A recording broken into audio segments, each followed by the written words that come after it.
बच्चों स्ट्रेस तो जानते हो ना, फोर्स अपॉन एरिया।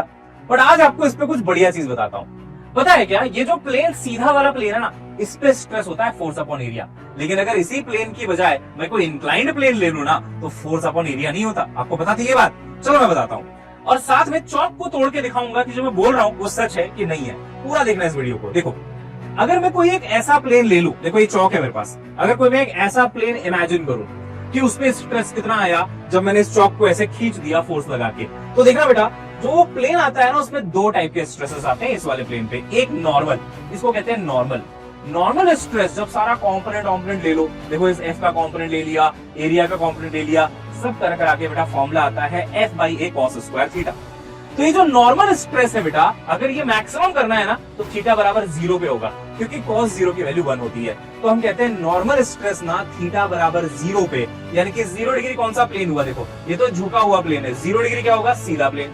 सीधे प्लेन पे सबसे ज्यादा नॉर्मल स्ट्रेस आता है। अब इसको समझते हैं चौक को तोड़ के। चौक पे जैसे ही आपने फोर्स लगाया, पता है ये कहां से ब्रेक होना चाहिए? बिल्कुल सीधा सीधा ब्रेक होना चाहिए, क्योंकि सीधे वाले प्लेन पे मैक्सिमम नॉर्मल स्ट्रेस आना चाहिए according to the formula theta बराबर 0 मैक्सिमम स्ट्रेस। चलो तोड़ के देखते हैं। इसको मैंने खींचा, ये देखो बेटा एकदम सीधा टूटा है। अरे भाई साहब देखो, भरोसा हो रहा है ना? देखो एकदम सीधा टूटा है।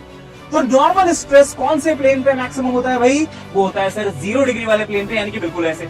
लेकिन यहीं पे बेटा एक शेयर भी आएगा। देखो ये शेयर कौन सा होगा सर? एफ का कॉस कॉम्पोनेंट इधर था, है ना, एफ का साइन कॉम्पोनेंट ऐसे। ये शेयर है जिसको काटना चाह रहा है।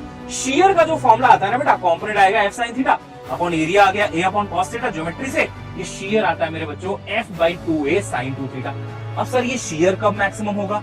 जब साइन 2 थीटा की वैल्यू 1 होगी मेरे भाई। साइन 2 थीटा यानी कि साइन 90 होना चाहिए, तभी तो 1 होगा। तो सोचो 2 थीटा की वैल्यू 90, तो थीटा की वैल्यू कितनी बेटा? 45। तो अंडर शियर लोड ये ऐसे टूटना चाहिए 45 डिग्री पे। भाई पहले ऐसे टूटा था अंडर नॉर्मल, अभी शियर में कैसे टूटना चाहिए? 45 में। आप शियर लगाते हैं और देखते हैं सच में 45 में टूटता है क्या? शियर के लिए घुमाना पड़ेगा बेटा, टॉर्क लगाना पड़ेगा। अंडर टॉर्क जो होता है ना, शियर फेलियर होता है। ये मैंने घुमाया और भाई देखो देखो देखो देखो देखो, बिल्कुल आप देख पा रहे हैं 45 डिग्री पे टूटा है अपना चौक। शानदार। दूसरा टुकड़ा भी देख लो यार, 45 डिग्री पे टूटा है। क्या सीखने को मिला भाई?